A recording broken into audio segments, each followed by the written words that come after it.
All right. What is going on, friends? Excuse me. Little Raven is here, and I'm doing a solo live stream today. And let's make sure we are live on Rockfin. All right, I believe we are now live on Rockfin. Sorry, I started the broadcast and immediately got something stuck in my throat. My bad. All right, so just a little bit of housekeeping disclaimer stuff right at the beginning. You'll notice that my setup is not quite as symmetrical as usual. It is 120 degrees right now, friends, in South Phoenix. We're in the open air bread oven, and I'm just sitting here baking in my apartment. And I do have my front AC off right now, but I'm just letting you guys know that I might have to turn it on at some point if it just gets too intense. And in order for me to not melt, and in order for my computer to not like shut off and shit, I do have my studio, my little divider is open to allow some, I have my fan on. So I need to allow a little bit of airflow. So a little bit of disclaimer. And then I might have to turn on the AC at some point. And I apologize for the background noise if I do that.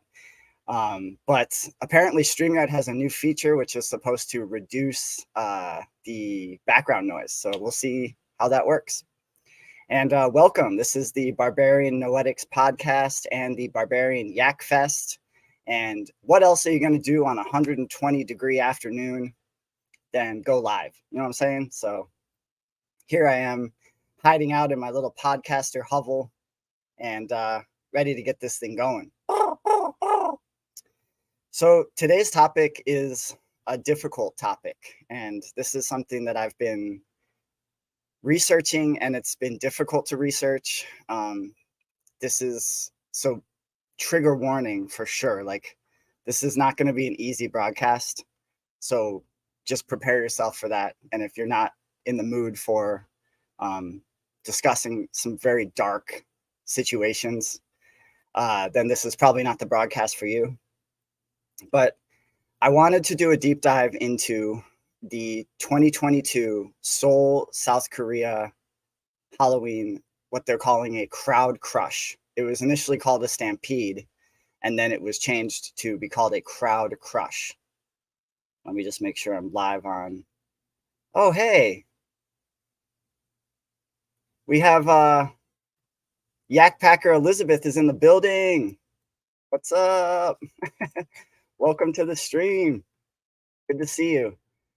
She says 120 degrees Fahrenheit is insanity. How cool is it in the morning? Not that much cooler, to answer your question. And please let me know in the chat if like anything goes on, how the live stream is going, like if it's glitching out or whatever, if the background noise is too bad. Please just give me a heads up.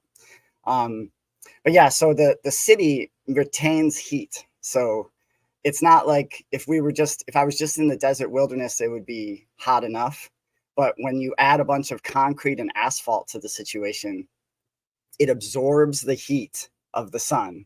And I am a sun worshiper, and this is my season. I'm a Leo baby, and I like the sun.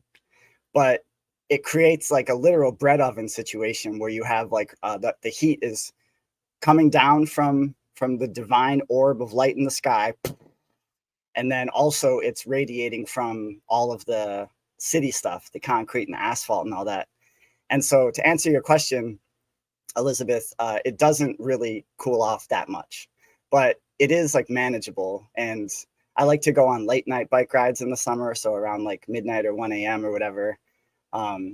Interestingly enough, not to get too sidetracked here, but I talk a lot on the podcast about my river run that I like to go on my bike ride.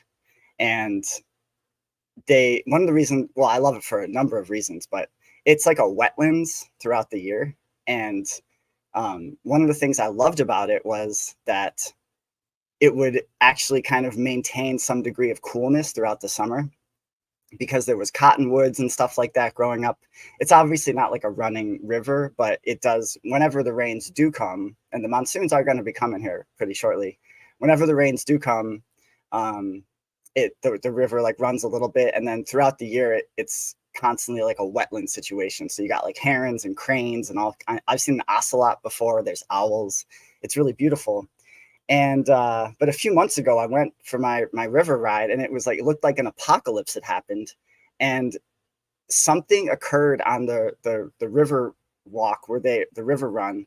They seem to have brought on like City of Phoenix, or someone seemed to have brought in like heavy machines, like earth moving machines. My best guess is that it was this like initiative or whatever from these bureaucrats who were like, oh, we have to eliminate the non-native plant life. We have to make it like it was, you know. So basically they like destroyed all of the cottonwood trees along the river. And yeah, there were like some invasives and stuff like that too. But it seems like it seems like they just brought in these huge earth moving machines and just like plowed over everything, because now the trees are gone, and even the mesquite trees seem to have been like run over and stuff. And then on the bike path, there's like a massive hole in the path, like in the concrete path. There's just like a sinkhole. Like it appears that some huge machine had just like the concrete or cement or whatever couldn't sustain it, just like sunk in, and they haven't like repaired that. So I'm like, and now when I go, it's no longer, it used to be like it was like 10 degrees cooler when you go down there right by the water because of the trees and stuff. It created a little microclimate. Now that's been eliminated, so now it's just like subjected to the full sun, so now that's not even cooler anymore. So it's a big bummer, and it goes to show that I don't know what, you know, when bureaucrats are making decisions, it's like, yeah, maybe your heart was in the right place that you want to eliminate the non-native species, but at what cost? So now like the bike path is destroyed, and there's no shade anymore, and I'm sure that probably causes like more evaporation of the little bit of water that is there. But anyways, I digress. All right, so getting back to today's topic. So when this happened, so I don't know if y'all may or may not remember, it was last Halloween of 2022.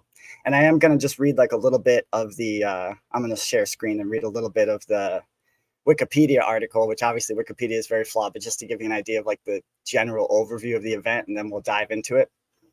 But it happened October 29 of 2022, and it was a catastrophic tragedy, like truly deeply catastrophic. And so let me just go ahead and share the screen, and I'll read you guys what happened. And thanks again for joining the live stream. I appreciate all y'all. Y'all are the best. So here's the Spookopedia page. On the night of 29 October 2022, a crowd crush occurred during Halloween festivities in the Itaewon, and I apologize if I'm butchering the pronunciation, the Itaewon neighborhood of Seoul, South Korea. At least 159 people were killed and 196 others were injured. Now, these numbers, you can just like throw out these numbers, but think about the scale of that tragedy. That's insane. Like, it's almost beyond imagination. 159 people killed and another almost 200 people injured. And then the Wikipedia article says the victims were mostly young adults. The reality is the victims were mostly young women. And then it was the deadliest disaster in South Korea since the sinking of MV Seoul in 2014, and the largest mass casualty event in Seoul since the Sampoong department store collapse in 1995. It is the deadliest crowd crush in the country's history, surpassing a 1959 incident. So let me go ahead and stop sharing that. When this happened, when I first like found out about the event, my gut was like, I mean, obviously it's horrific, right? It's awful. But I felt like there was something fishy about it. It just didn't feel right to me. And I know that that's purely subjective, and you can't just like base everything off of your intuitions. But I did really feel like there was more to the story. I just felt like how in fact, sure, of course, like the physics of it, it happened, obviously, so it could conceive, but how could this happen type thing? Like, how could so many people be crushed? And the event was not, it was initially called a Stampede, like I said, then it was called a crowd crush. I'm going to be going through some eyewitness accounts of the event, but they called it like a long and agonizing crush. And eyewitnesses talk about like a wave of fear that was like approaching. And people use the word like hell to describe it. They're like, I felt like I was in hell. And this is also, for some context, there was so many people out in Seoul because South Korea had went really hard in the paint with COVID restrictions. And so they had like really severe draconian restrictions way longer than a lot of other countries. And this, I guess, like the mask mandate had just been lifted like a few weeks ago. Again, this is Halloween of 2022, so that shows how long they were kind of like continuing with the crowd mandates and all that kind of stuff in South Korea. So there's all these people out to celebrate life and celebrate like being out again together, you know?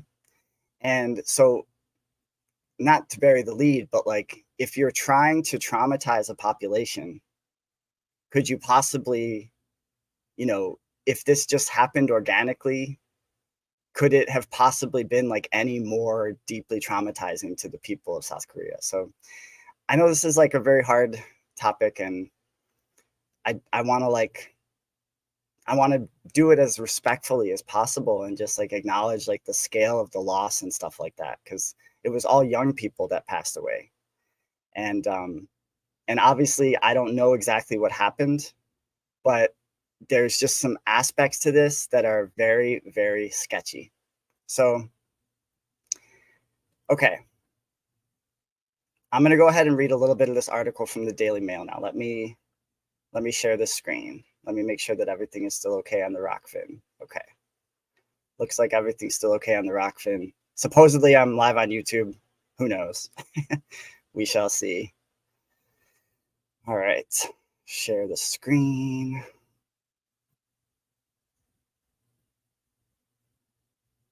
Okay. So there was obviously like a huge outrage after this occurred. It was deeply traumatizing to the country, and people wanted answers as to like how in the fuck this could have happened. So local police officers were raided in an investigation after the crowd crush. This article comes from The Guardian, the fringe outlet, The Guardian. Seoul crowd crush, local police officers raided in investigation. 11 emergency callers, and I think it was actually more than 11. A lot of these articles they tweak the numbers. I've seen higher numbers than 11. I've seen 13, 17 in terms of people calling to report like what was happening as it was happening, and nothing was done. 11 emergency callers used Korean word for crushed to death 13 times hours before the incident. So again, this was, the eyewitness accounts call it like a slow, agonizing crush. This developed over a long period of time. It didn't just like, you know, and obviously when you have crowds and stuff like that, I understand. But let's go ahead and read some of this article. So South Korea's National Police Agency has raided local police departments in the capital, Seoul, and the city's Yongsan district office as it investigates whether official ineptitude contributed to a crowd crush that killed 156 people in the neighborhood of Itaewon. The raids came a day after the agency acknowledged Seoul police failed to act for hours. Seoul police failed to act for hours, despite receiving at least 11 emergency calls from pedestrians warning about, warning about a swelling crowd of Halloween revelers ahead of the crush on Saturday in a narrow alley near Hamilton Hotel. On Wednesday, South Korea's police agency said the national police chief, Yoon Hee-gwen, was informed about the disaster nearly 2 hours after it happened at 10:15 p.m., South Korean news organization Yonhap reported. The agency said Yoon received the first report on the situation in Itaewon district just after midnight, and 5 minutes later called Seoul Metropolitan Police Chief Kim Kwang-ho and ordered a rapid response and maximum mobilization. Kim had been made aware of the disaster roughly 40 minutes before he was contacted by Yoon, the police agency said. The agency said members of its special investigation unit were retrieving documents from the Seoul Metropolitan Police Agency and Yongsan's police station, district office, fire department, and other offices. Local officials and police faced questions about why they did not employ crowd control measures or sufficient personnel in the bustling nightlife district, despite anticipating a crowd of 100,000 people following the easing of COVID restrictions. Yoon also acknowledged that its initial investigation found that the police officers failed to effectively handle calls notifying authorities about the potential danger of crowd gathering in Itaewon. Yoon said police had launched an internal inquiry into the officers' handling of the emergency calls and other issues, including the on-the-spot response to the crowd crush in Itaewon that night. His agency also released the transcripts of 11 calls placed to the police's 112 emergency hotline by pedestrians in Itaewon on Saturday. Okay, the first made at about 6:30 p.m., 4 hours before the crush near Hamilton Hotel. 4 hours. The unidentified caller, who was near a shop in the alley where the crush occurred, pleaded for police to enforce controls in the area because, quote, too many people are going up and down and it's too scary, unquote. Quote, people aren't able to come down, but people are also pushing up, and I think they could get crushed to death, the caller said. In transcripts of the 11 calls, the callers used the Korean word meaning crushed to death 13 different times to convey their concerns. South Korea's interior minister and emergency office chief, the Seoul mayor, and the head of the Yongsan ward office, which governs Itaewon, have all offered public apologies. So, that was not exactly what I was hoping for in that article. It talks about, hold on, give me just 1 second here. There's another article that talks about the really interesting shit. Yeah, okay, here we go. So let me share another screen here. And I apologize if this is a little clunky. I'm still refining my live streaming moxie over here. And again, also this has been like, it's been challenging to research on multiple levels. Obviously, it's just really disturbing and sad and unsettling, but also getting information is really difficult. And again, this happened now almost a year ago. And so the internet is like completely curated, and a lot of this stuff is like hard to find. And you find discrepancies in articles, which I pay a lot of attention to. Like, you know, how the stories change when things like when events happen, mass shootings, that happens a lot. The story is like constantly changing. That happens with this as well. But so, okay. Now, reading this article here from EuroWeeklyNews.com. South Korean police officer under investigation over Seoul Halloween stampede tragically found dead. So the officer that was the subject of the investigation was found dead. The police officer who was under investigation following the fatal Halloween stampede, and technically, again, it was a crowd crash, not a stampede, that killed more than 150 in the South Korean capital of Seoul, was found dead in his home. A 55-year-old South Korean police officer who had been placed under investigation following the fatal Halloween stampede that occurred in Seoul last month was found dead on Friday, November 11, 2022. An official from the National Police Agency confirmed the discovery of Jung's body to the AFP news agency. The cop was identified only by his surname Jung, with the official reporting that the officer's lifeless body was found at his home.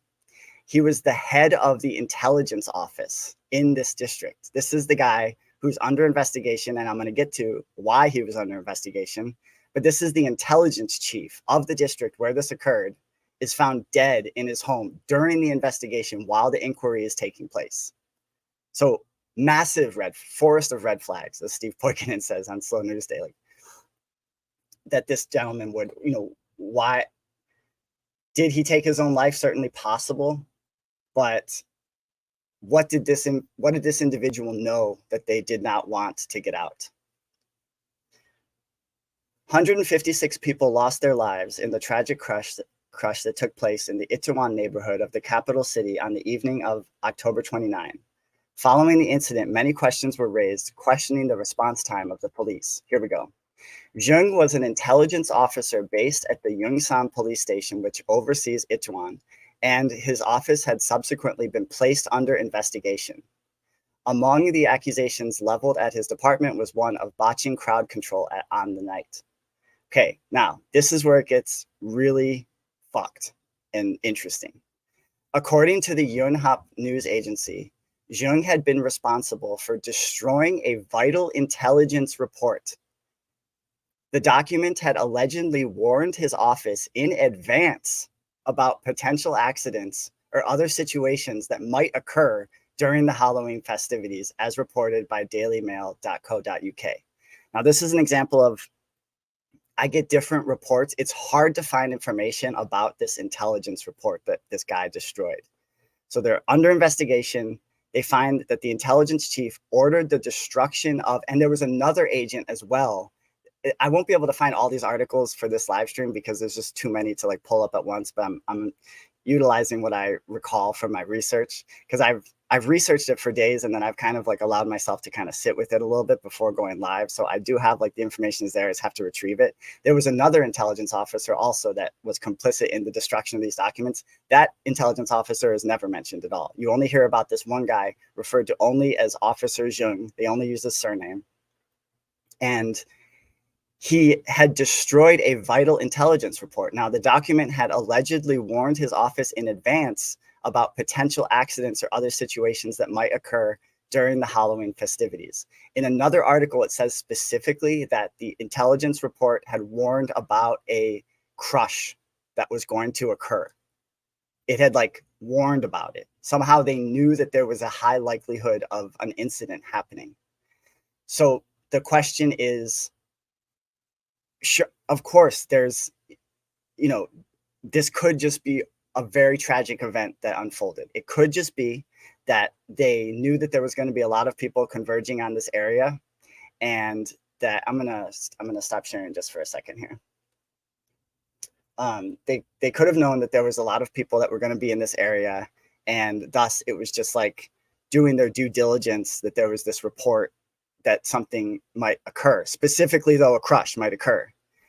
But then there's more and more questions. Questions just keep layering on top of questions. If there was a report warning of this possibility, why then was there not more effort to prevent it from happening? Why then was there specifically a lack of crowd control? It wasn't just that it was lackluster crowd control. It was that there was no crowd control. So even though this officer there was an intelligence report, some shadowy ass report that I can't find anywhere. So if anyone out there, if you magically have like access to any more information about this, please email the show, barbarian.noetics@proton.me. But I haven't been able, and apparently no one's been able to find the report. I'm sure the report exists somewhere in some fucking locked safe, but it's certainly not online. And this gentleman ordered the destruction of it. So it's a little bit evocative to me of the January 6th psyop, in that the FBI had been infiltrating the Proud Boys. They've been infiltrating all these groups.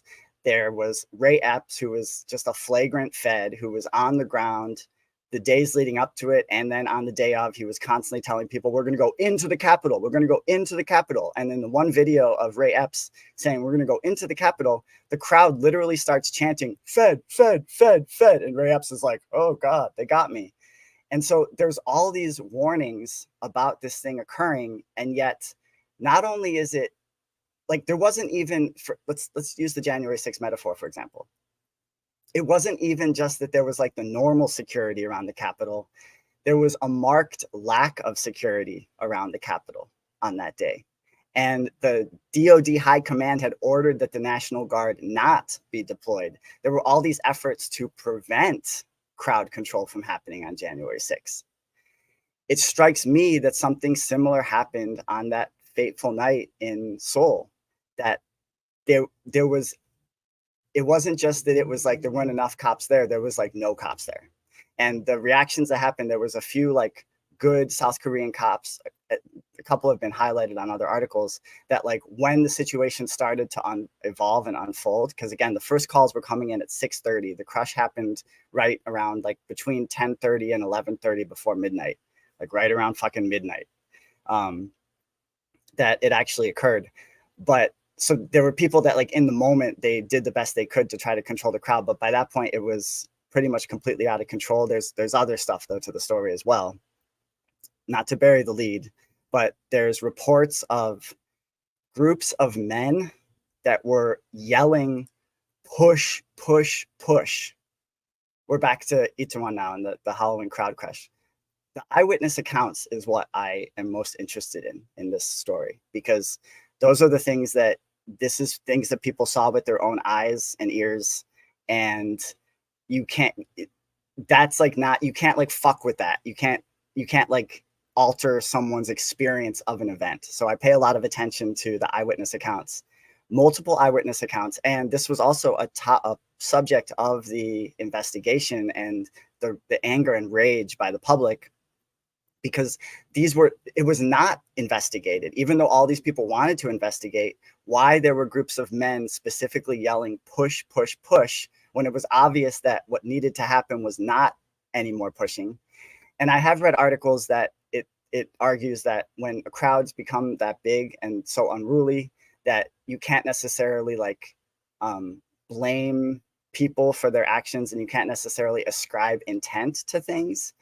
I understand that, but at the very least, that should be investigated and there should be answered. They have South Korea, first off, too, is like it's an occupied country. It's occupied by the US military. They have all of like the surveillance equipment. They have all the full weight of the US security state is behind helping South Korea with their so-called security or whatever. So if they had really wanted to find some of these people that were actually yelling push push push, you think that they would be able to.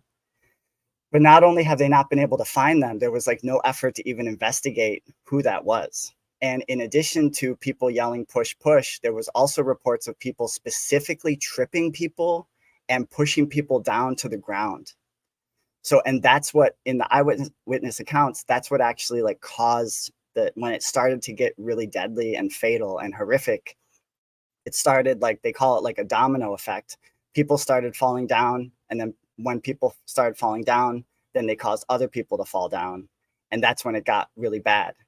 So if there's eyewitness accounts of people that were specifically tripping people and pushing people to the ground, while at the same time there's also accounts of groups of men yelling push push push from both directions, because that's what another important thing, and I apologize that I am kind of skipping all over the place here. I will put it all together, and I am going to be reading more articles, but I'm trying to create like this narrative for you guys. So the alley that the most of the deaths happened was like a very small, narrow alley, and it was a U-shaped alley. So it was like U-shaped. So the crush was worst at the bottom of the U, and that was what was the cause of it. Was there was like three ways in which the crowd was pushing all at the same time to put pressure on the bottom of the U in this tiny little alley. And again, I apologize about how disturbing this is. I just think it's really important because I'm going to start getting into like some of the technology and stuff like that, the long range acoustic devices and the drones that create fear and all of this fucked up shit that is like, that I think we need to start asking questions about. That's why I think it's important. Also, just like to do some respect to like the people that did lose their lives on this event. I just think that the investigation was clearly a sham and no one was held accountable. And the one intelligence chief who did probably have some answers was found dead, suicided in his home during the investigation. So I just think it's like it's irresponsible to just like accept the story on face value and not dig deeper into it. That's just my humble opinion, especially when considering the fact that South Korea, as I said, is like an occupied country. There's like US military installations everywhere. There's surveillance everywhere. There's intelligence agencies of all kinds. And anytime you have like a vassal state or an occupied country like South Korea, that means that they are beholden to the intelligence chiefs of the empire at which they're vassals to. So there's like intelligence sharing and stuff like that. Let me just make sure, take a quick pause and make sure that we're good on the rock fins, see if there's any more comments. All right, cool. All right. So let me bring up another article really quick here. All right. Let's see.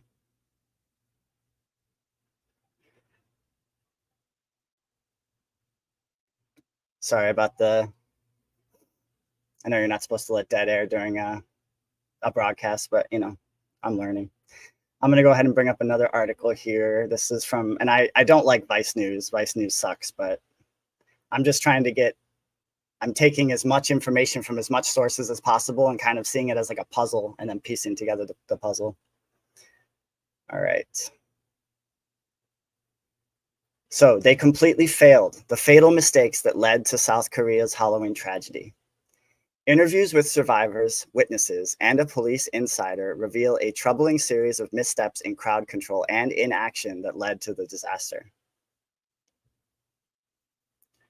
The lone police sergeant was in agony. And this is one of the guys that actually did. He responded to the event once it was unfolding. With furrowed brows, he implored the Halloween revelers around him to avoid going down a narrow, slanted walkway that connects the Itaewon bar district to the nearest subway station. He knew something they didn't.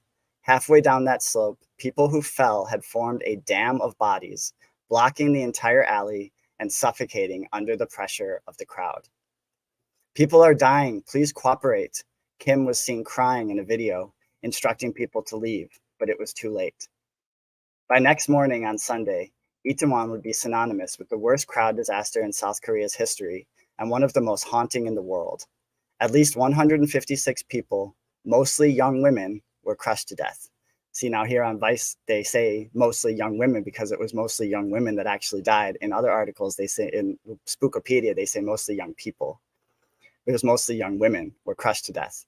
It wasn't a stampede. The victims were not trampled to death by a panicked crowd. Many were wedged between strangers and died slowly when their bodies were squeezed so hard that their lungs couldn't expand to draw in another breath. Hard to read, even though I've read it so many times, it's just difficult because how awful, you know?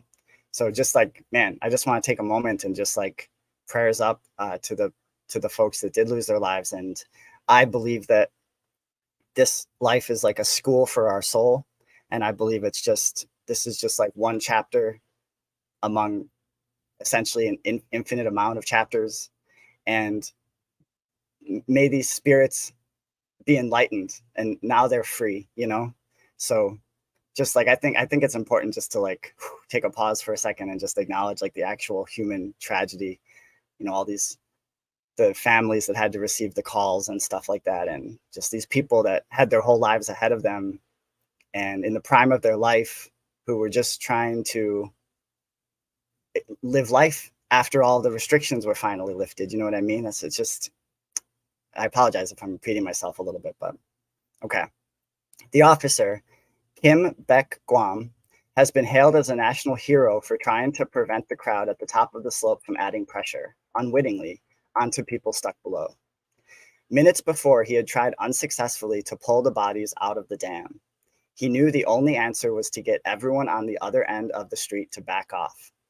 But his desperate pleas for cooperation were also an indictment of South Korean authorities' colossal failure.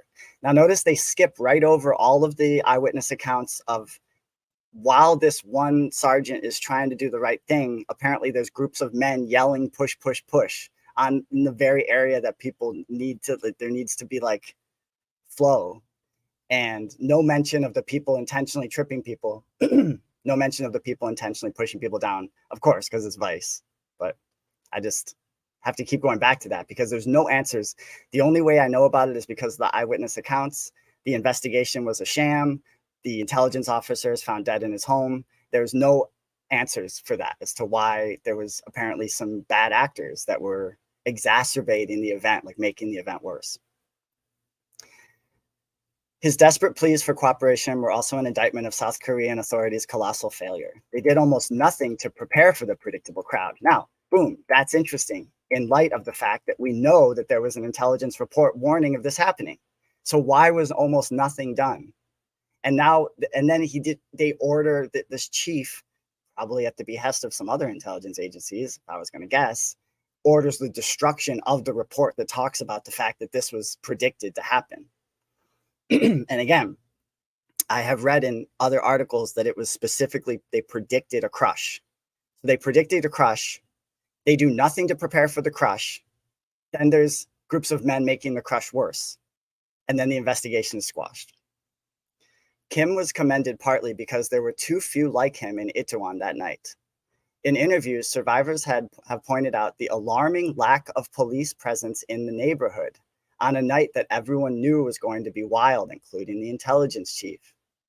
It was the first Halloween weekend after the country dropped an the first Halloween weekend after the country dropped an outdoor mask rule, and the mood to party was palpable. In an interview with Vice World News, an Itaewon police officer on duty that night described a total lack of awareness of crowd risks among public leaders in the run up to the disaster. Critically, just 4 days before the crush, the Itaewon police substation requested backup from the senior management because it anticipated massive crowds, the officer said, requesting anonymity as they were not authorized to disclose internal matters. They went to work last Saturday expecting help from the so-called mobile police, a group of auxiliary police officers often tasked with crowd control at rallies and protests. One solid mobile team dispatched would have made a difference. That's the most regrettable part. Does that sound familiar a little bit with like the J6 thing? Like if they had had like just the usual security that the whole shit show would not have been allowed to happen in the first place unless it was allowed to happen. And then, how is this utilized? So I'll get into like, it's so evil and awful that you would imagine that they would allow something like so horrific to happen. But I'm going to go in the end in like kind of speculation island about like why you would want to traumatize a population like this.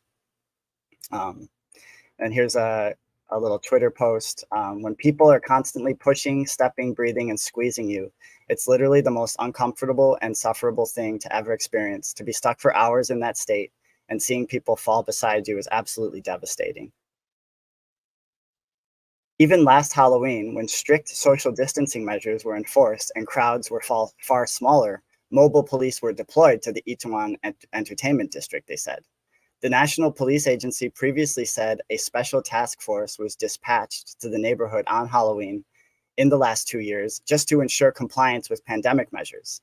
So a special task force was dispatched to the neighborhood in the last 2 years to ensure compliance with pandemic measures.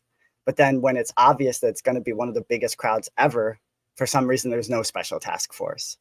So at the very least, it's like insane levels of ineptitude. At the very worst, it is really, really dark. South Korea's police chief has admitted that crowd control that night was inadequate. Police sent just 137 officers to handle a crowd upwards of 100,000.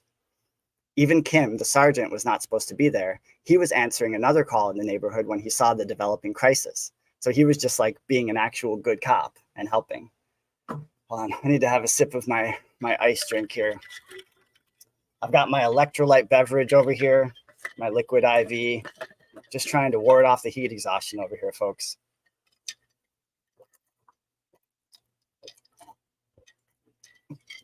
But I have had my front unit off now for half an hour and it's all right. I'm hanging in there. I've got like ice packs all around me and shit like that. You got to do what you got to do. All right. A police notice released 2 days before the crush about measures for a safe Itaewon Halloween makes no mention of the danger of crowds, warning only of upskirting, sex crimes, theft, traffic congestion, and drug abuse. So let's rewind for a second. Even though we know that there was an intelligence report made by the intelligence chief, and there was one other intelligence officer that's never mentioned, we know that there was this report, even though that existed. For some reason, in the police notice released 2 days before the crush, it made no mention of the danger of crowds, and instead chose to warn only of upskirting, sex crimes, theft, traffic congestion, and drug abuse. The officer who spoke with Vice World News said they had prepared for the event for a long time, even procuring blankets to keep drunk people warm, but the officer did not receive any crowd training whatsoever. For those who lost loved ones in Itaewon, this police negligence is unforgivable. It completely failed, and now my son's dead. Steve Blessy, whose 20-year-old son Steven was one of the 2 Americans killed in the tragedy, told Vice World News. To die that way, that's a horrible death. If I could, I'd die that way instead of my son. If I could get him back, I'd die 100 times that way to get my son back, because I know he suffered. And that's the American gentleman who also passed in the crush. In hindsight, the red flags prior to the event were everywhere and unmistakable. But more troubling was how authorities failed to respond to obvious signs of trouble on the night before it was too late. So not only did they not prepare ahead of time, they didn't even respond when it was unfolding. Visitors to Itaewon reported seeing alarmingly big crowds as early as 5 p.m. And the first call from a concerned pedestrian came at 6:30 p.m., hours before. Thousands of people dressed in costumes were already swarming the spacious main road just outside Itaewon Station. Like most other Saturday nights, people poured into the restaurants and bars located in the narrow road tucked behind the Hamilton Hotel. And just really quick, want to make a quick side note to point out that one of the things that made the crush so deadly is because this alley it's like a hip district. This is like a hip, gentrified, happening party district of Seoul. So there's businesses lining both sides of the alley. But because business hours were closed, none of the businesses opened their doors, even as there was people literally piling on top of each other and dying outside their windows. I mean, that alone, you think that would be worthy of some fucking investigation. Excuse my language, but I mean, seriously, why am I saying excuse my language? I swear all the time on this. But I mean, okay, business hours are closed, and so therefore people just die on the street. Because obviously, if they had opened the doors to these businesses and clubs and all, and some of the clubs were actually like clubbing, like while this was happening, some of the clubs were like the doors were closed. Bouncers were preventing people from going in for safety. They were like pushing people back out into the crush while there's people partying inside. And the eyewitness accounts, the people who survived, talk about how it was like heaven and hell. Because in the clubs, it was like heaven. Everyone's partying on Saturday night. And then right outside the club, people literally dying in one of the most horrible ways imaginable. And bouncers are pushing people back out into the crush instead of allowing them back in. So why were none of who were these businesses? Question number one, who the fuck were these businesses? Question number two, why are they not being investigated like intensely? You know, like what the fuck happened? Tell me your rationale for not allowing people to for not saving lives and allowing people to like, because it's a pressure thing, right? It crushes like a pressure thing. So anytime if you have like a little bit of opening, a little bit of air, like a business opening their door, for example, that's going to relieve a lot of the fucking pressure. And like some of your stuff might get destroyed or taken. Like what kind of a society are we fucking living in? When you have businesses choosing to, if in fact this was just like a sick choice and not something even darker than that, but if in fact it was just like a sick choice, you are prioritizing your merchandise, which does not have a soul, does not have a spirit. You're prioritizing that over these mostly young women in the prime of their lives who are being crushed right outside, and you can see it happening and not doing anything about it. And again, this is just me putting these things together. There's no like articles pointing this out that like the businesses have never been investigated, the people, the owners, whoever was in the businesses, because it's not just that the shops were like empty. It's that the business hours had closed. So there were still people in the shops, like closing up the shop, choosing to not relieve the pressure. It's just fucking mind blowing.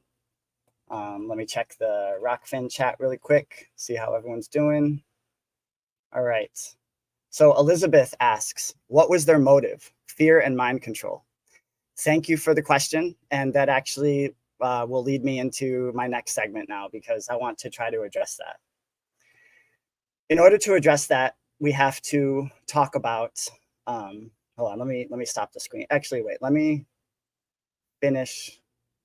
Wait, is this all screen shared now? Maybe it is. Let me see if it's all. All right, I'm just going to stop the screen share. Sorry, guys, figuring this out. So in order to answer Elizabeth's question, I'm going to talk about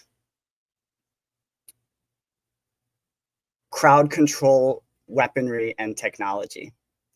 So let me go ahead and share this screen really quick. And again, this is all going to tie together, but this is very important contextual information. It's also just like good information in general. So this is from abc.net.au.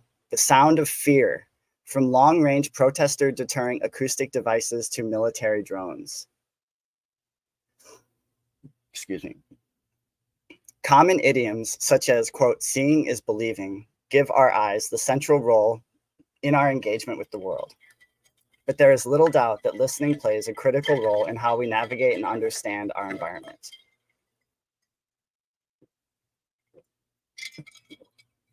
Historically, our ears, not eyes, revealed what lay beyond the light of the campfire, and importantly, our ears helped us to recognize what lay behind us out of sight. Sound has the profound ability to haunt, shock, and terrify. It has a primordial quality that reaches deep inside us. Recently, for instance, in preparation for River Fire, an annual fireworks display in Brisbane, a pair of F-18 Super Hornets throttled directly over my house. My 2-year-old son was in the yard, and as I stepped outside to look at the planes, I saw him hurtling up our driveway, tears streaming down his cheeks. I'm going to scroll down a little bit here. Sounds heard without a visible source are known as acousmatic. To cope with them, we have created various narratives and myths. In Japanese mythology, the yanari, a word that references the sound of a house in earthquakes, is said to be a spirit responsible for the groaning and creaking of the house at night. In Norse mythology, thunder was ascribed to the god Thor. Given its profound emotional impact, it's not surprising that sound has also been used as a device for exerting power and control. In recent years, the use of sound and music as a weapon has increased, as have our abilities to better exploit its potential. From long-range acoustic devices used to disperse protesting crowds to military drones that induce a wave of fear in those unlucky enough to be under them. Let's run that back really quick. From long-range acoustic devices used to disperse protesting crowds to military drones that induce a wave of fear in those unlucky enough to be under them. Now, hearkening back to the eyewitness accounts where people talk about they felt like they used the word like a wall of fear. They felt like this fear moving towards them. And I'm not going to subject you guys to some of the footage of the event because it's just too awful. And honestly, I can't even look at it again. Like I looked at some of this footage, I guess, so you don't have to. And I only looked at it once or twice and I can't revisit it because there's no footage of actually like people actually being crushed, but there's footage of the alley like right before it was happening. And the vibes are fucked in the alley because it's Halloween. There's people with costumes everywhere. And I swear to God, again, there are no limits on the Barbarian Noetics podcast. So I'm allowing myself to speculate. I'm just telling you what I felt in my heart looking at this footage. There was this one so you could see the clubs, like there was clubs on the street level where people actually were crushed. And then there's clubs above, like slightly just above the street level. It's like layers of different clubs and bars and stuff like that. So it was almost like it was like a view. People had like a view of this shit happening. It's just so awful. Anyway, there's this one point where you see this figure come out in one of the most fucked up costumes like I've ever seen. Again, this is the footage of the night, just like as the event was starting to like unfold, because again, it happened for hours and hours. It was described as like a slow, agonizing crush. This was something that built over a long period of time. And this footage right before people actually started being crushed, or possibly there were people already being crushed in the footage, you see this figure come out of one of the clubs, and the figure has a costume on, so you can't actually see who the figure is. But the costume is like one of the most fucked up things I've ever seen in my life. Like it looked like something from like an anime movie or something like that, like a really creepy one. And it was like, it had like kind of like tentacles like hanging off its head, and like it had like weird eyes and stuff like that. And you can see even it like emerges out onto the patio like of this club. And you can see even the bouncer is kind of like keeping this thing at like arm's length. Like, what the fuck is this thing? And it started doing this like weird little dance, like in the footage. It started doing this weird little fucked up dance. And I'm just like, of course, yeah, that could just be like some drunk guy on Halloween with a fucked up costume. But the vibes of that were just like really, really fucked up. And so I have a couple theories to answer. Let me get Elizabeth's question one more time. She asked, what was their motive, fear, and mind control? To answer that question, in terms of what my like instinct kind of is informing or whatever, my download about the event is there's a couple things that I think that possibly there was some testing of technology involved that night. That's why I'm reading this article about the sound of fear from long-range protester deterring acoustic devices to military drones.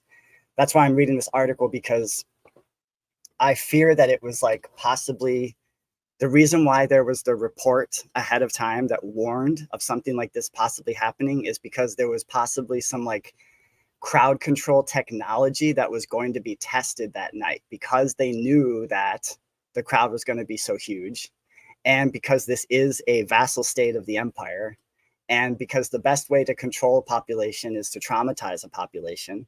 So that's why we just seemingly have like these like cavalcade of endless mass trauma events happening, and then they're like all portrayed a certain way on, you know, on the news to like amplify the trauma and stuff like that. So it's possibly like multiple motives happening at once type thing, and maybe different levels of evil. You know what I mean? Like possibly maybe if in fact this is the case, because I admit that this is purely speculation island right now, but if in fact they were testing some crowd control technology that night, maybe the people testing the technology, like whoever that fucking is, maybe they're not like super duper evil people, and they're not actually like intentionally traumatizing their own citizenry. Although you gotta like, if your life has led you to that point where you're testing like fucked up crowd control long range acoustic devices on your own people on Halloween night on the weekend after they lift like mask mandate and COVID measures, like you should probably maybe re-examine some of your life choices. But I think that in most things, like intelligence operations are compartmentalized in that one tentacle doesn't know what the other tentacle is doing, and that's a way to maintain secrecy and to maintain confusion. And then also there's like the disinformation campaigns that happen after traumatic events, where information is specifically scrambled. And there's like Miriam Hanane talks about it a lot, how like a very good tactic of lying to people is you do 90% truth and then 10% lie. So if you have compartmented agents, you know, oh, we're just testing this equipment. Yeah, it's pretty fucked up. But then you have like another deeper level. And then there's even like the deeper and darker level. I don't even want to dwell on this very much because it's so dark and fucked up. But unfortunately, I have to ask the question of like whether this was some kind of mass sacrificial ritual. It's so awful that I don't even like talking about it. But the fact that it was like mostly young women who died, you know, I know that that's like in the Malachian fucking evil shit. There's this ritualistic desecration of innocence. And it's like the idea is that you gain power when you destroy beauty. Then the entity that destroys the beauty like gains a certain amount of power from that. And just the fact that, again, is like took this event that was supposed to be something of like joy and partying and like the flower of youth, you know, like that's like what young people want to do. Like they want to go out, they want to meet people, they want to have fun, they want to party, they want to dance. Dancing is a shamanic thing too. There's like a shamanic element to it, the drumming and the dancing. And another really fucked up thing about the footage is that it was like you can hear like the clubs like pounding music, and there's like different frequencies coming from, again, the vibes are just like so fucked on this footage. There's like different frequencies and stuff. And there's other people that report like sounds of so in the Waco siege, the ATF and FBI used acoustic terror to try to terrorize the people in the compound. And they would combine sounds, like they had like loud music and blaring sounds and stuff, but then they also would combine that sound with like the sound of like dentist drills and the sound of rabbits being slaughtered. And I feel like I detected some of that shit in the footage with the audio of like when this thing was unfolding. There was like some other frequencies in there that sounded like really fucked. And it was all like muffled together, obviously, because you have all these clubs like pounding music and stuff like that. But also like, it just is so fucking weird to me that there was no effort whatsoever to like, at least like focus on the tragedy. Like since it was unfolding for hours, like focus on the tragedy to help to like, even if there's going to be some people that lose their lives, don't you want to reduce the amount of people that lose their lives? But unfortunately, if you don't want to do that and you actually want to make the tragedy as horrible as possible, then using sound as like a means of terror to terrorize people into panic, unfortunately becomes a possibility. And again, the eyewitness accounts of the wave of fear moving toward people, the weird demon tentacle anime guy that I saw in the footage doing his little fucking death dance right while it was happening. Just very disturbing shit. Let me see if there's anything more on the Rockfin. Elizabeth says, agree, it's a ritual. So thank you for kind of it's awful. So like, I'm not like, it's not like I'm like, oh, thanks for agreeing with me, but it's also kind of fortifying to know that I'm not like totally bonkers for having this idea, and I just think that people who really do look at like what's happening in the world, like we have to start asking ourselves some very difficult questions about how much of this is just organic and how much is intentionally inflicting trauma on people. All right, let me continue because this is just an interesting article in general, the Sound of Fear article. So I'm going to continue reading from it. All right. Given its profound emotional impact, it's not surprising that sound has also been used as a device for exerting power and control. In recent years, the use of sound and music as a weapon has increased. Isn't that nice? Isn't that nice that it's increasing? Like all the worst fucking shit is always like increasing, not like, you know what we need to do? Like there's people living under every fucking bridge. There's like the homeless encampment, like a couple miles from my apartment is just getting bigger and bigger all the time. But we should definitely divert more resources, not into housing homeless people and providing mental health counseling, but definitely we should be sending missiles to Nazis. And we should also be we should be researching how to use sound and music as a weapon more. We need to lean into that for sure, because that's really healthy for a society. From long-range acoustic devices used to disperse protesting crowds, I already read this, to military drones that induce a wave of fear,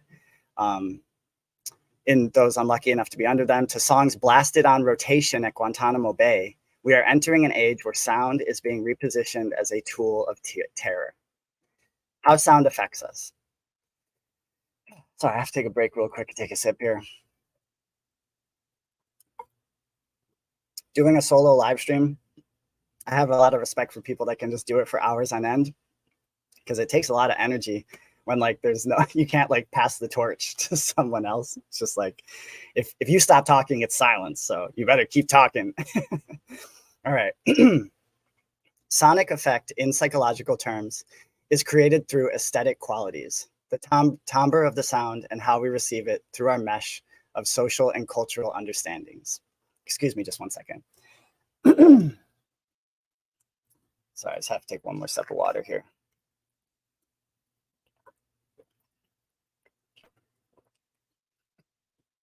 Okay.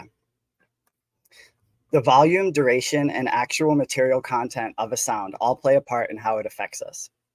Broadly speaking, most of us hear audible frequencies between 20 hertz, very low sounds, and 20,000 hertz, very high sounds.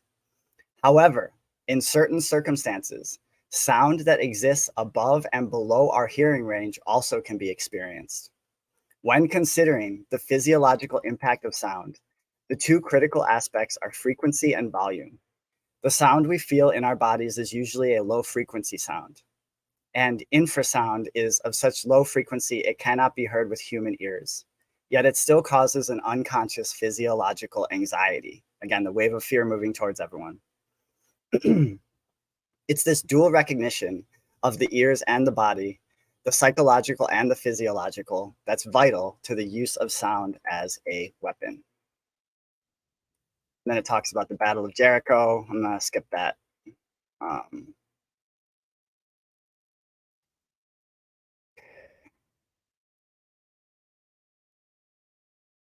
20th century terror.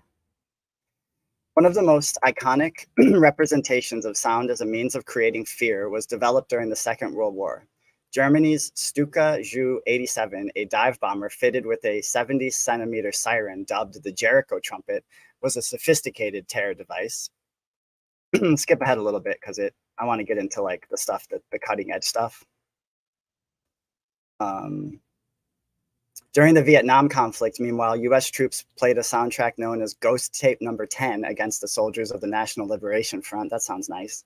As part of Operation Wandering Soul, American forces played an unsettling tape collage that tapped into Vietnamese beliefs that ancestors not buried in their homeland roam without rest in the afterlife. This spooky mix of voice, sound, and music was intended to haunt Vietnamese soldiers and encourage them to abandon their cause. All right, the sound of fear in the 21st century. In the past decade, the increased military use of unmanned aerial vehicles, colloquially known as drones, has led to new forms of sonic terror. The word drone refers to both a worker bee and the sound that it makes. Like the bee, drones have distinct sonic characters depending on their design. These sonic characteristics have been shown to produce, for those living under them, degrees of annoyance, anxiety, and fear. Civilian descriptions of drone activities in the report Living Under Drones, prepared by a team at Stanford University, document what some interviewees describe as a wave of terror upon hearing them. Pretty much the same exact verbiage as the eyewitness accounts of the Halloween crush. They use the term wave of fear, wave of terror. Their sound, both up close and at a distance, is particular and pervasive. En masse, the reference to bees is obvious. A recent military exercise undertaken by Israel against Palestine in 2012, and a lot of like the really fucked up shit, not just long range acoustic devices and sound terror and crowd control shit, but any type of military technology is always tested against the Palestinian people, which is just like this open wound on the soul of the fucking planet, that there's this open air refugee camp / prison where people aren't allowed to come in or leave, and they just get bombarded from time to time. And they're also used as like the test subjects for all this horrible technology. And that's why it's just like so important that we stand with the Palestinians and talk very openly and honestly about it, you know? And one of my biggest disappointments with RFK, even though I do think that his candidacy is important and he's raising some really important points and he's entering some very important information into the political discourse, you know, medical freedom specifically. I mean, I'm elated that he's part of this process and that he is getting all the news coverage he's getting, because it's opening more and more windows to like have a collective conversation about this stuff. But unfortunately, his position on Israel-Palestine is inexcusable. But anyway, not to get sidetracked. I just think it's important to remember like what the Palestinian people are dealing with on a day-to-day basis. And that's why I have a Palestinian flag in my apartment, because I just like, and you know, some of my friends that I've made who are Palestinian talk about like how it just is like so fucked up that they're not even like acknowledged as like a country, and yet they are, and they're just like forced to be like these guinea pigs. It's awful. Anyway, back to the article here. So a recent military exercise undertaken by Israel against Palestine in 2012, titled Operation Pillar of Defense, extensively used the sonic capacity of drones. During this operation, sound was used as a constant reminder that at any stage, strikes could be made. This auditory threat, added to the general discomfort of constant buzzing and whirring of machinery overhead, proved a powerful weapon. On the ground, too, sonic weapons such as the long-range acoustic device are being increasingly deployed. Originally created as a means of long-distance communication in marine settings over distances as far as 3 kilometers, the device has been widely used since the early 2000s. During Pittsburgh's G20 protests in September of 2009, it was deployed to disperse crowds with incredibly high volume directional sound. Use of the device led to subsequent legal action against the city of Pittsburgh, with one claimant, Karen Piper, receiving damages of $72,000 after suffering permanent hearing damage. Almost all states in Australia have acquired these acoustic devices in recent years. And again, I always like to point out that Australia and Canada are part of the Five Eyes Empire, and they're part of the Anglo-American Empire, and they've also been disarmed. The people have been disarmed there. So that's why it's very easy, even easier, to use shit as testing grounds in Australia and Canada.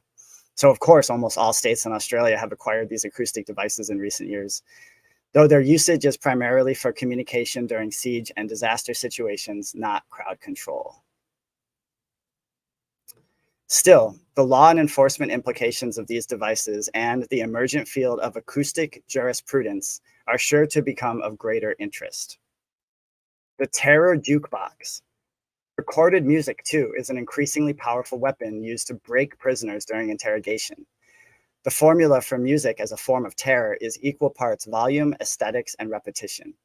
It's a methodology that recognizes we have no earlids. Unlike our eyes, we cannot shut out sound, and this means we're vulnerable to it in ways we don't always consider. All right, moving on here a little bit. In Greece, between 1967 and 1974, the military police and the aptly called Special Interrogation Unit, that sounds lovely. Wouldn't you love to have those guys over for Thanksgiving? Let's make sure we bring the Special Interrogation Unit of Greece over here to just enjoy some nice, pleasant conversation. Used music in two distinct ways. It was played very loudly over long periods of time to detainees.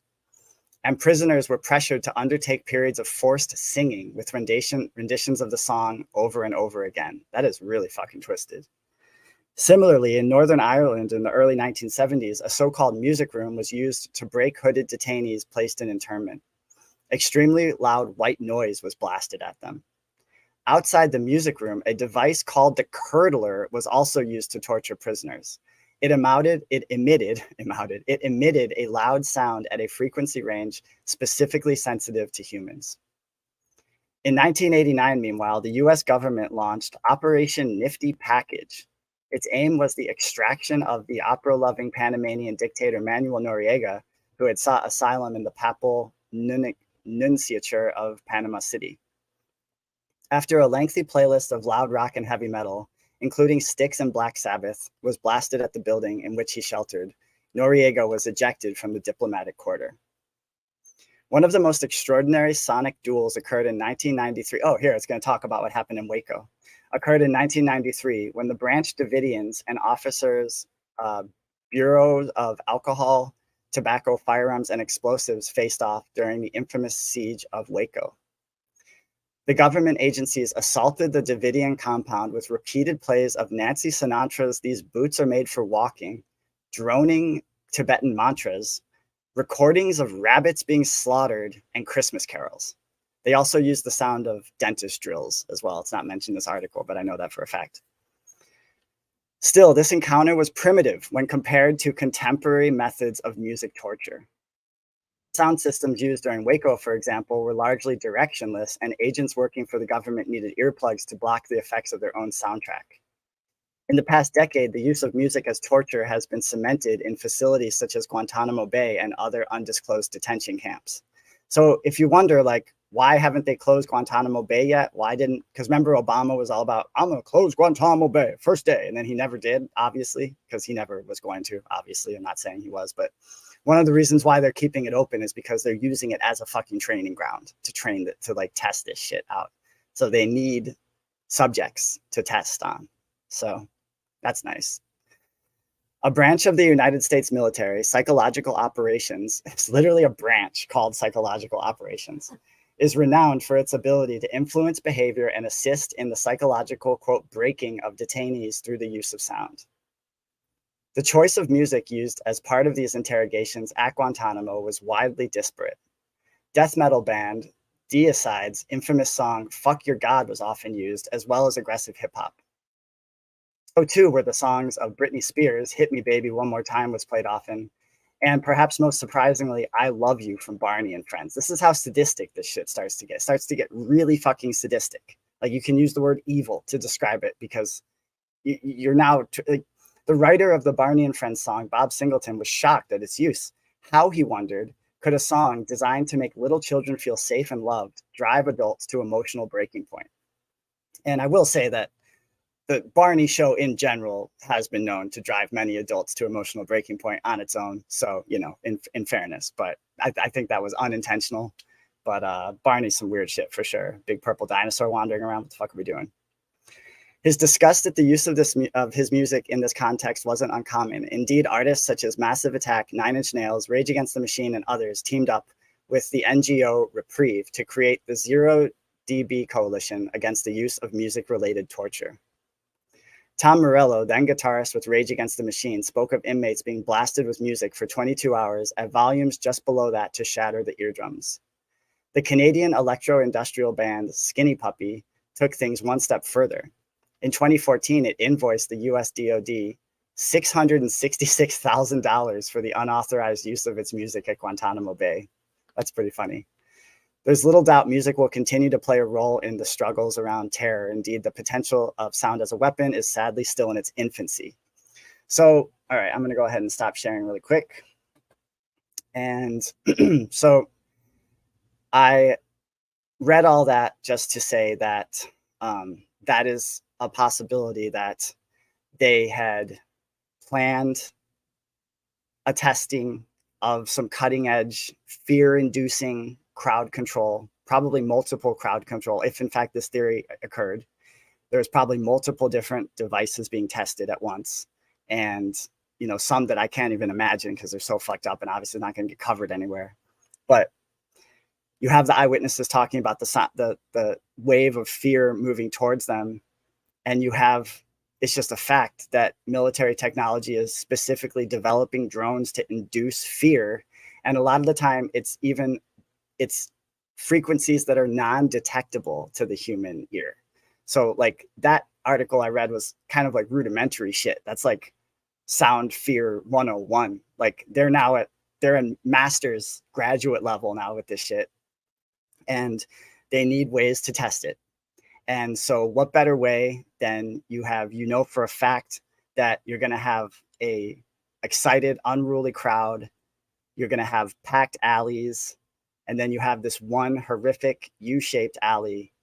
And in addition, so it starts to make a little more sense then why you would have the eyewitness accounts of, again, groups of men yelling, push, push, from the directions at which the pushing was causing the crushing. And you have eyewitness accounts of groups of men tripping people intentionally and causing them to fall, which is the cause of the domino effect. And again, trigger warning for this, it's really awful, but the accounts talk about like bodies stacked like 10 high. And of course, it's like the smallest bodies are the most apt to being crushed to death, because it's an asphyxiation that happens over time. If you're crushed so tightly that you can't like take in a breath. And then a lot of these young women had their ribs were broken and their sternums were crushed and stuff like that. So, you know, I think a lot of time when there's events that are allowed to happen, they are like, the door is left open for the disaster to be like worse than quote planned. Obviously, this is so nefarious and evil on its face. It's completely fucking inexcusable that they would have an intelligence report saying that, oh, by the way, there's going to be a huge crowd in Itaewon on the 29th. And let's make sure that we don't have any crowd control there.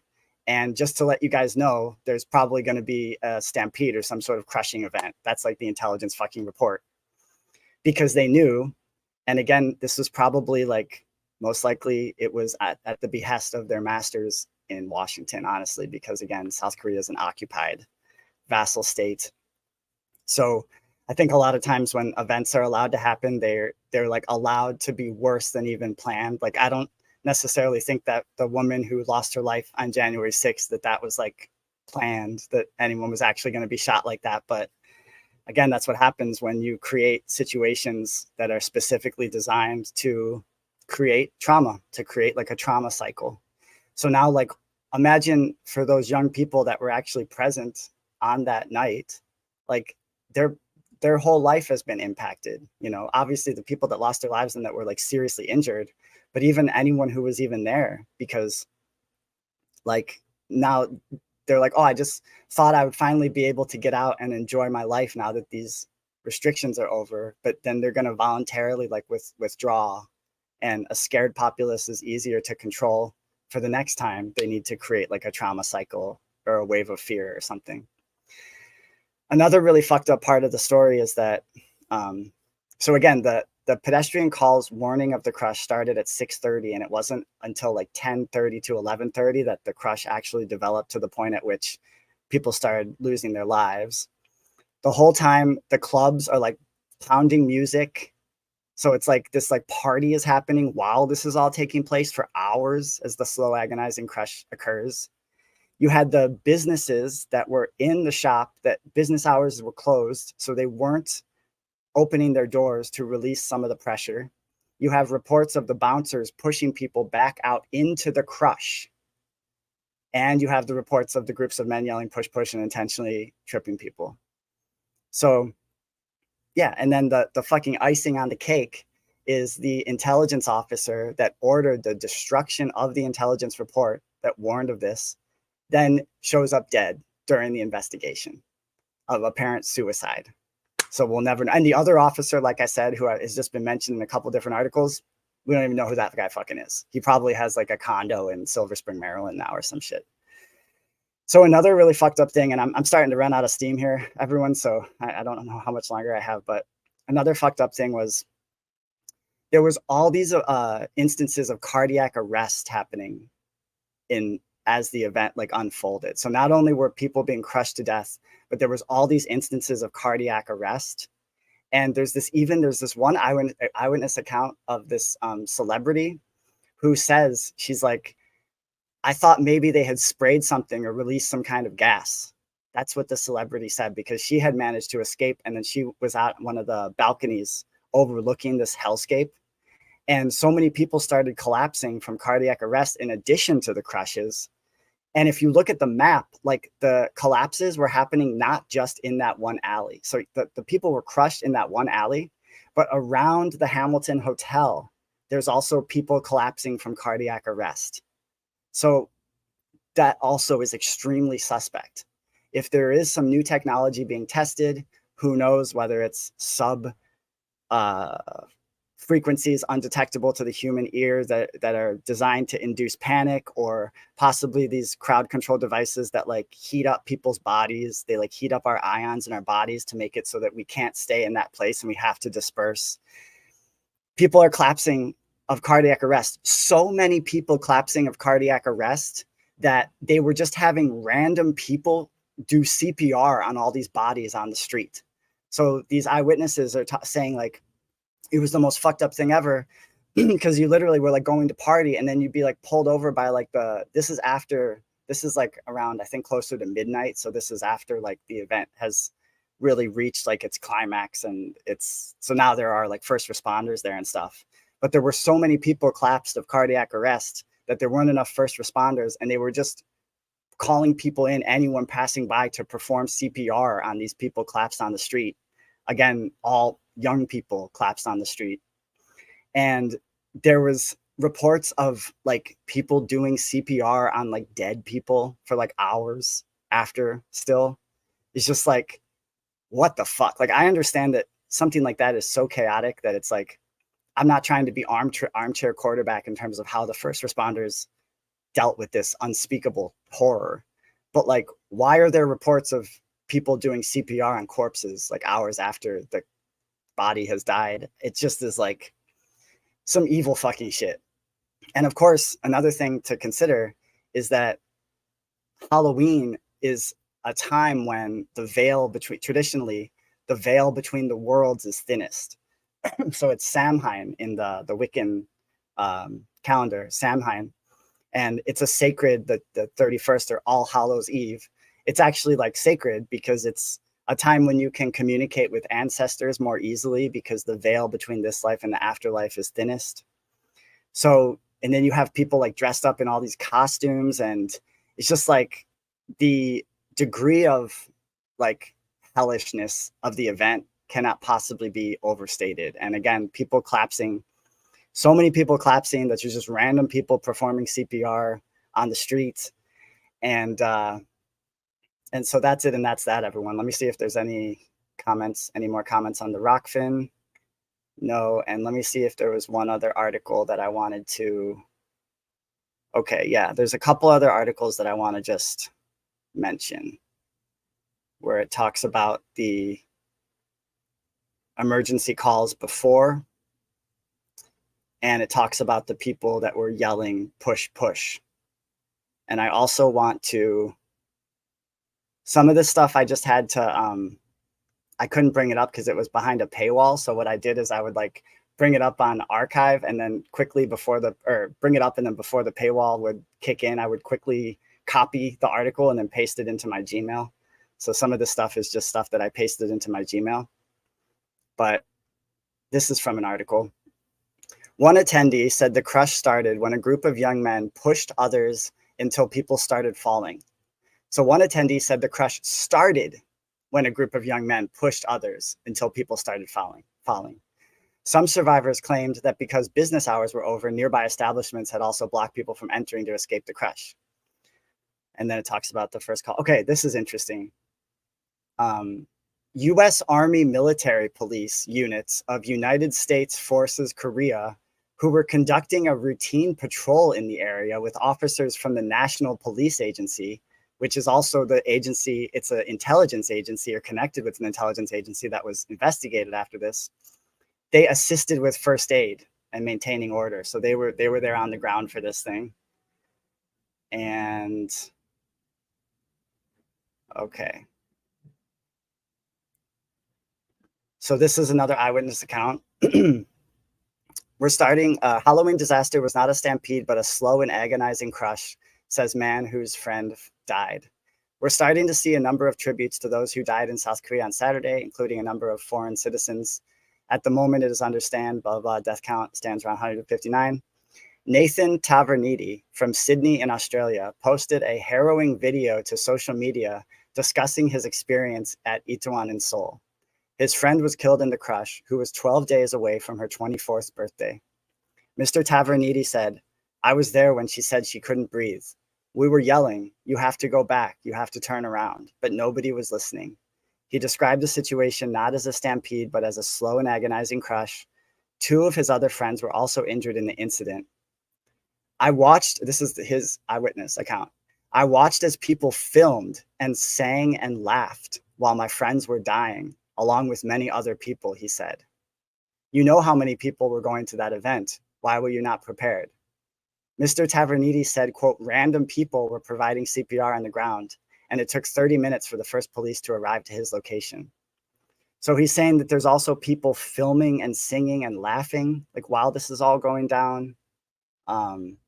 Very, very weird, fucked up shit. All right, so now I just want to read about the calls that came in before, and I'm going to go ahead and share screen really quick, because this article talks about all the calls that came in that were then ignored.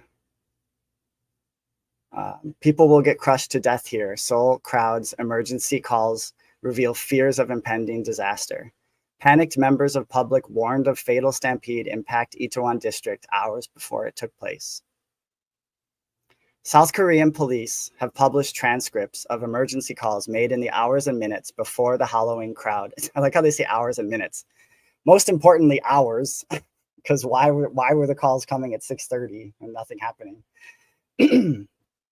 As anger mounts over the nation's worst tragedy in almost a decade, police said an initial investigation had discovered many urgent calls from members of the public warning of the danger brewing in Itaewon, with others failing to handle the calls effectively. Transcripts released on Tuesday showed that, in the first of 11 calls made at 6:34 p.m., nearly 4 hours prior to the fatal stampede, one panicked citizen said, "It looks like you can get crushed to death with people coming up here while there's no room for people to go down." Asked by the police officer whether they meant that people could, quote, get crushed and fall and there's going to be a big accident, the caller replied in the affirmative, adding, "This is so chilling right now." So again, if there was already some of this technology being deployed at this point, she's using words like chilling to describe it, because just like you're watching, it probably made people feel like they were losing their minds because you're watching this unfolding disaster, but there's no effort to like alleviate the situation. And in fact, seems to be the effort is to make it worse. All right, let me get to the transcript calls here. While vast numbers of first responders were eventually mobilized to help, eyewitnesses said it was near impossible for ambulances and rescuers to move through the crowds, and survivors have described being trapped under the crush of bodies for up to 90 minutes. Most of the 156 people who died in the alleyway near Itaewon's Hamilton Hotel were in their 20s and 30s and largely suffered cardiac arrest due to asphyxiation. But this article doesn't talk about the people that suffered cardiac arrest not due to asphyxiation. That's a big part of the story that's never talked about. Some of the cardiac arrests that happened outside of the alley. So what is the explanation for that? The police transcript of an emergency call at 10:11 p.m., less than 20 minutes before the fatal crash began, notes that screams could be heard over the phone as the caller warned, "People will get crushed to death here. It's chaotic." Nearly 2 hours earlier, a separate member of the public had warned, "People are falling down on the streets. Looks like there could be an accident. It looks very dangerous." As the transcript were released, it was not immediately clear why police officers were not deployed to 7 out of the 11 calls, or what safety measures were taken by those who were. Those things are all under inspection now, so it's difficult for me to answer at this point, a National Police Agency official said. Now, National Police Agency, that's the same agency that was walking around with the US Marine, the South Korea military forces of the US that were doing random patrols right around that happened. Not doing anything to control the crowds, but they were right there on the scene. So, and then he says they're all under inspection, but obviously the inspection never happened. And the one guy who had the answers was fucking suicided. The transcripts appear to confirm the accounts of witnesses who reported seeing some police directing traffic on the main road, but few or no officers in Itaewon's crowded pedestrian alleyways and side streets. Again, it talks about how there were only 137 officers deployed to monitor, which was less than even in years previous. The figure also paled in contrast with the 7,000 officers said to have been sent to the scene of an anti-government protest elsewhere in Seoul earlier that day. And I've tried to find information about this, quote, anti-government protest. I can't find it anywhere. The name of the park that it occurred on was like Gwangjin Park or something like that. And apparently it's a place where like demonstrations are often held. But I can't find any description of what the demonstration was about and why there were 7,000 officers who were at that demonstration on the other side of Seoul and only 137 on where the place where all the fucking people were, you know? Because like, even if you don't think there's going to be a crowd control situation or a crush, chances are there's going to be some like mayhem unfolding when there's that many people packed in. Why would you specifically pull people away from that situation?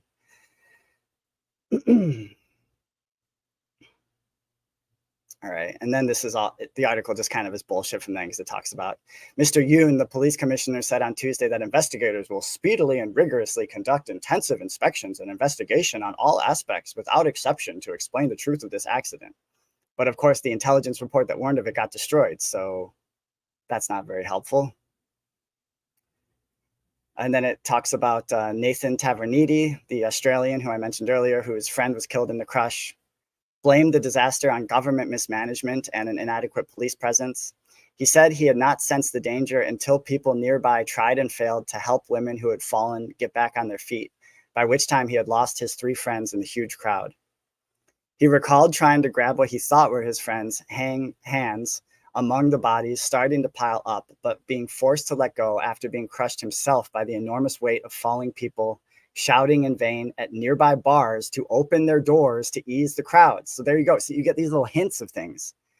There's nearby bars. Why are they not opening their doors? If they're bars, that even means that they were probably open. Like, why are they not opening their doors? But of course, that was never investigated.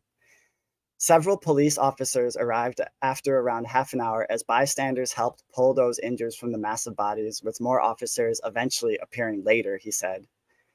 The 24-year-old discovered one of his friends among the rows of unconscious bodies laid out on the pavement, and later found his 2 other friends being treated in the hospital. So that is just horrific. And then let me make sure that there's one more article that I want to read, and then we'll bring this thing to a close. Let me see if there's no other comments in the Rockfin except for the dude that always talks about the Rick Simpson cannabis oil who spams everybody's live stream. So thanks for that. No, I won't be having the Rick Simpson cannabis oil, and please stop spamming everyone's fucking live stream. That'd be nice. All right, let me let Boomer Raven go ahead and share the screen real quick. One more article. Thanks again for hanging with me here on this 120-degree ass afternoon, and just hanging tough in here.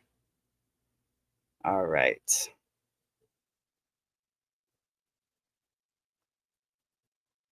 First emergency call came hours before crush. This is from the BBC. The first call to police from Itaewon came at 1834 local time, several hours before the deadly crush took place. The caller to South Korea's 1112 emergency number said they were on the main street to Itaewon and an alley next to the Hamilton Hotel was becoming dangerously crowded. I think I'm repeating myself a little bit, so let me just. So this is an interesting map here where it shows the people converging from three directions, and this is the narrow alley. There's another map though that shows where the cardiac arrests happened, and the cardiac arrests happened on the around the Hamilton Hotel, not just in the alley.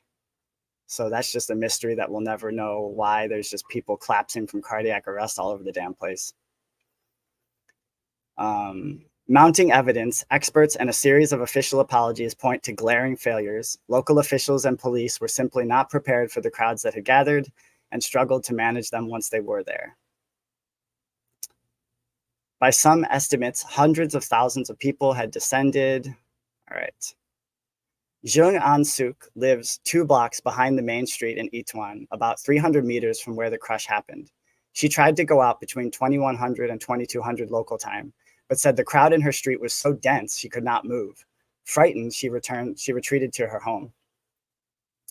A restaurant owner who returned home at 2200 local time said he could not even exit from Itaewon station because it was so crowded. So he went to a different station and circled back home.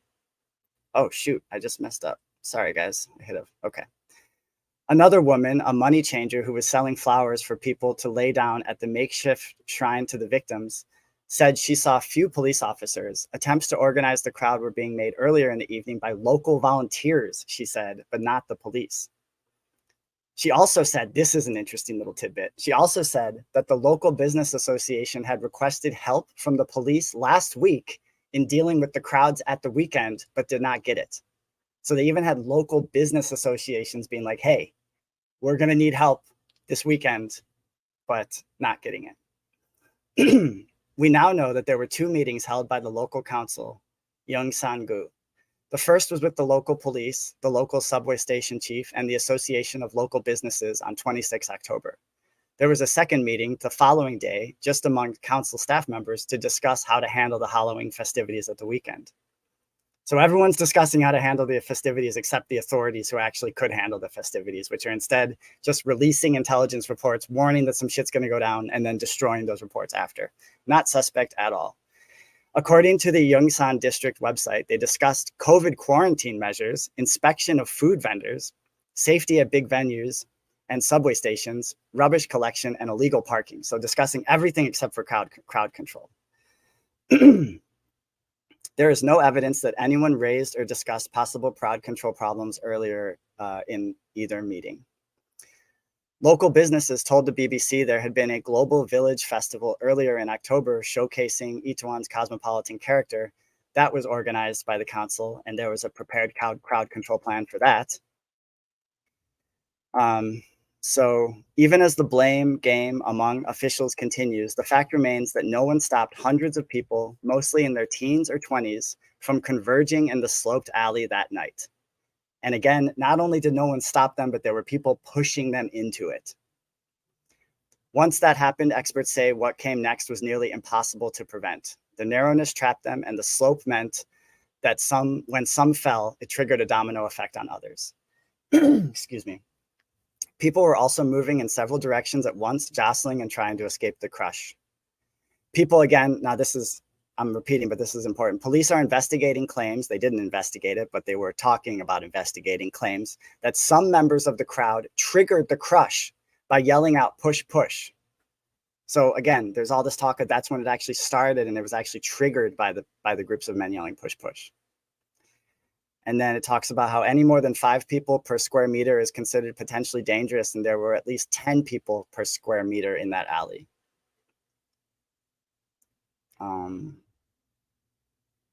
All right, so I think that pretty much does it for the articles I wanted to read, because I'm just going to be repeating myself at this point. So I'm going to go ahead and stop the screen share, and I'll check to see if there's any more comments. But yeah, that pretty much brings this segment to a close, everybody. I know it's a difficult, very difficult topic, but again, I just think we need to start asking these questions about these traumatic events, how much are allowed to happen, and why the real people responsible are never held into account. And then a lot of the people who could be questioned always end up dead. There's a lot of parallels between the Halloween crowd crush and the January 6th event. But I am, in fact, running out of steam now. It's starting to get really hot in here. It's starting to be a sauna, and I'm starting to fade, everybody. So I kind of want to end on like a little bit more of something a little bit more positive than just like how horrific that was. So I'm gonna read a little bit from, because I just don't want to end on such a horrible note. So let me go ahead and read from one of my favorite books to finish off the segment, to kind of as a palate cleanser. This book is called Dreamtime and Inner Space, The World of the Shaman. It's one of my favorite books. And I'm just going to go ahead and start reading from chapter 13, Sacred Drugs, Where the World is Born. And I'll do a segue to tie this all together. So we're obviously at a very precarious situation in the world and in our society. And there's obviously very dark forces that are doing very dark, nefarious things. And there's all these ways in which the chips are stacked against us. But I maintain my optimism, and I maintain my positivity about the human spirit in general. Because, the people on this chat, the community around Barbarian Yakfest and Barbarian Noetics, the independent media in general, the greater independent media community, we are making a difference. The more that we broadcast about these events and spotlight the discrepancies and insist on holding people to account when the official investigations fail, the independent media is getting stronger by the day, not weaker. And you can talk about Tucker being controlled opposition, but the fact is that I think that the choice to boot Tucker off of Fox News backfired on the establishment, because Tucker now is drawing all these people out of the mainstream media and into the independent media. And he's just one of many. Like Russell Brand is another. The list goes on and on and on. And then there's like the old heads like Ryan Christian of Last American Vagabond and James Corbett, who have been doing it for years, Whitney Webb. All these people are gaining notoriety. More and more people are paying attention. And that is the key to surviving. It really is like a life or death situation at this point as a people. We have to come together and stop bickering at one another over like culture war issues, and start having mutually respectful dialogue. Because at the end of the day, when you really start talking to people, you find that people are decent people. Like even people that have totally different political beliefs, if you actually ask people why they believe the things that they believe, that's always what's missing. Instead of just yelling at people that like, oh, you're wrong and you're a fascist or you're a Marxist or whatever, if you actually ask people, why do you believe what you believe, and listen to what folks are saying, you start to realize that people have stories and reasons, and there's nuance to things. And the situation starts to become much more complicated. And what emerges from that complication is our humanity, that we're all in this together. And, when I unfurl my mortal coil, I want to know that I did everything I possibly could to leave the world a better place than how I found it, and leave the world a better place for my beautiful nieces, who are growing up. They're coming up into this thing. And it's like, sure, I can't control everything. I can't control the Beagles getting tortured in Tunisia. I can't control Fort Detrick. I can't control the Wuhan. I can't control pangolins fucking bats and causing global pandemics. But I can contribute to the rise of independent media, which I think that is the chink in the armor. As the Project Mockingbird collapses in on itself and the mainstream becomes so cartoonishly lame and farcical, and even people with two brain cells to rub together start noticing that no matter what network they turn on, the same exact words are being used to describe events. As more and more people realize this, as the authorities try to crush the narrative more and more in their palm, more grains of sand trickle out into the independent media. More grains of sand discover people like Whitney Webb, like Ryan Christian, and like Barbarian Yakfest and Barbarian Noetics, among everyone else working day and night in the independent media. And you start to expand the conversation.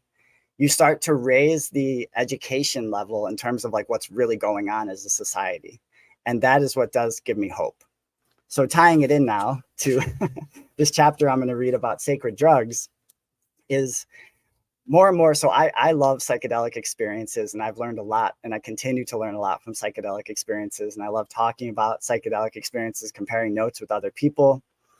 But more and more, as I go deeper into the shamanic journey and journeying into the other world to gain information and to bring it back out, that's what the medicine people from all walks of life, from all regions of the world, since time immemorial, that's what they do. They go into altered states of consciousness in order to take inner journeys, in order to retrieve specific information to then bring back and help the tribe and help the people, whether it's healing individual people from ailments or whether it's healing society from these mass traumas that have just been inflicted on us over and over again. The work now is really like healing people and bringing people together. And we do have plant allies, plant and fungus allies that can help us do this. And it's not for everybody. If you're not called to the psychedelic experience, there's no need to chase after it because it's just not your calling. It's not meant, even in like the old times, it's not like everybody was journeying into the other world, eating copious amounts of psychoactive compounds and journeying into the other world to retrieve. Not everyone didn't do that. It's not everyone's calling. Some people are meant to be teachers. Some people are meant to be smiths of different, like everyone has their role, which I think is kind of their sacred thing, like our legacy. That's really our response. That's our one responsibility and duty here on this earth, is to figure out what is our legacy, what is our purpose, how can we use our gifts to contribute to the greater collective. And we do have allies out there. So even though these forces are incredibly dark and nefarious, a little bit of anger is actually healthy. And I'm angry about what's happened and what is continuing to happen. I'm angry about these attacks, coming from all angles against the people, including like biomedical and the fucking genetic shit. And like, even like I'm going to do an episode soon on the podcast, which is going to be another very tough topic, but I'm going to be doing an episode about the laboratory animals, and specifically laboratory monkeys, and how it's just not okay, like what happens to these animals, because I've also watched some of these videos so y'all wouldn't have to. And it's like so haunting because you see the intelligence in these animals' faces. They're like very sensitive. You learn about how macaque monkeys are in the wild, and they're like very sensitive creatures, very social creatures. They form these very intense pair bonds and group bonds. And these animals are being tortured in the name of what? In the name of creating genetic therapies that cause blood clots. Like, that's why we're torturing these animals. So I'm angry about this stuff. And a little bit of anger is okay, as long as you use it as fuel. Use it as fuel to move forward and continue fighting the good fight.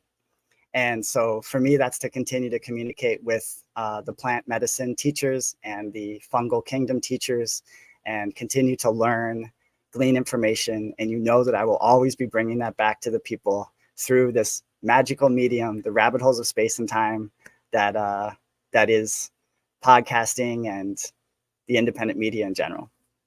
So to close out this show, I'm going to read a little bit from this chapter, Sacred Drugs, Where the World is Born. This is a quote from Maria Sabina, the Mazatec healer. I can look down to the very beginning. I can go to where the world is born.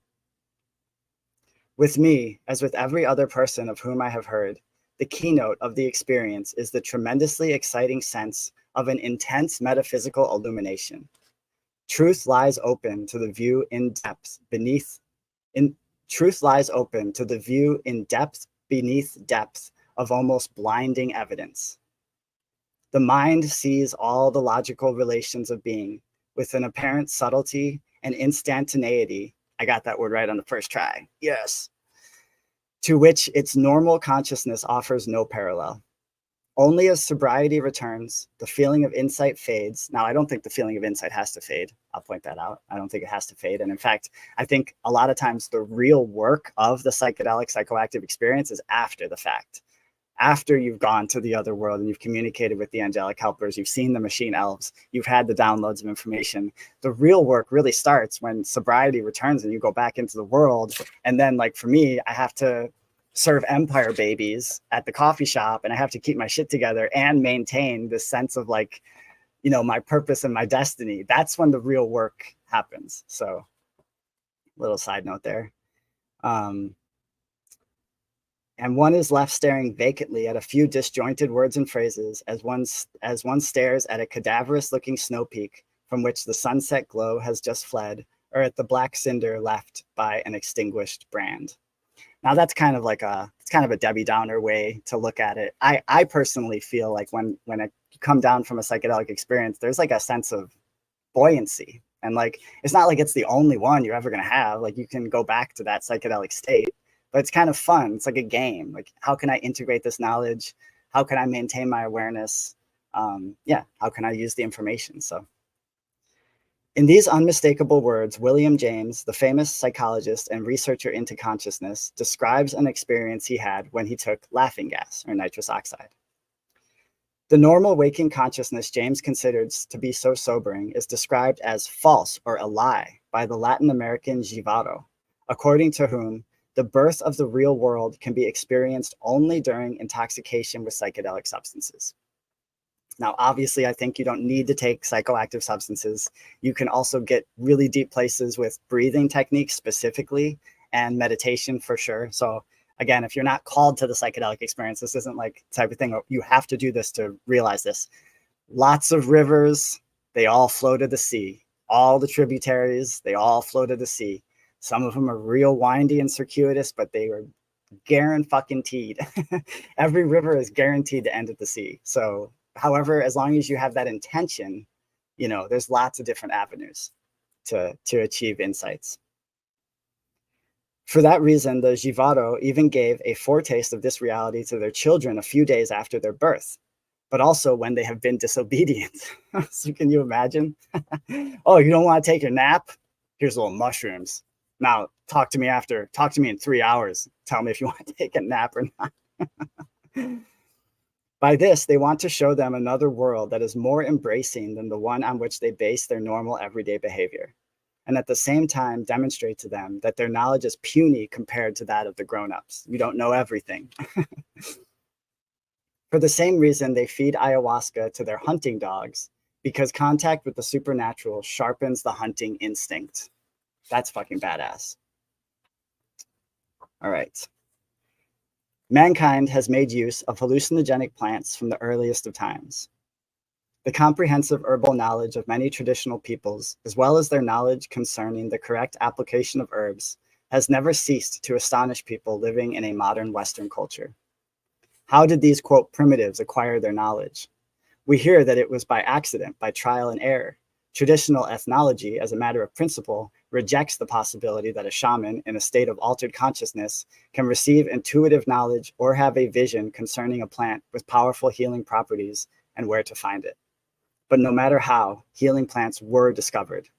The shaman, during his initiation and rituals, frequently receives pointers to the appropriate herb, root, or cactus. Just as physical and spiritual exercises are capable of breaking through the filter of normal consciousness, so psychoactive drugs bring about a lowering of our threshold for absorbing information so that properties of the environment, of which ordinarily we would remain unconscious, can be taken in, and a heightened receptivity and vividness of feeling perception arises. The excitation-inhibition mechanism of our perceptive capacity is altered. There is an explosive expansion of reality in the consciousness of the beholder. The curtain in front of a larger stage of life is drawn aside, and we experience a vision. So there you go, everybody. Had to do a little palate cleanser at the end. And I love and appreciate all of you guys. I'll be back real soon. Dr. Sylvie is going to be back really soon. We're hoping to, my schedule's getting really nutty and I'm going back to Mexico at the end of the month. But we are planning on doing one more Yak Fest. It's going to be Thursday morning is what we have it penciled in, a Yak Fest with Dr. Sylvie happening Thursday morning. So tune in for that. I love and appreciate all of you guys. Make sure you share the channel on Rockfin. Supposedly this went up on YouTube too. We'll see if it gets struck down or whatever the fuck. But one of these days I'm going to get out. We're going to start streaming to Rumble and Odyssey and all that other stuff. But right now we're just utilizing Rockfin, which is a fantastic platform. I put up like 99% of my content for free because I just want to put the information out there. So just share the Barbarian Yak Fest channel. If you haven't checked out my podcast, please do. Barbarian Noetics. It's up on all the platforms. Please check it out. I put out an episode about every 2 weeks. I have about 200 episodes now, and I cover all kinds of different topics, all sorts of juicy stuff, forbidden history, stuff you're not supposed to talk about. That's the stuff I love to talk about. So check that out if you haven't already. And until next time, everyone, be really good to each other. I appreciate all of you. To our day one yak packer, Elizabeth, peace out. Appreciate all of you. And I'll talk to you real soon. I'm going to turn my AC on now before I melt away. Peace.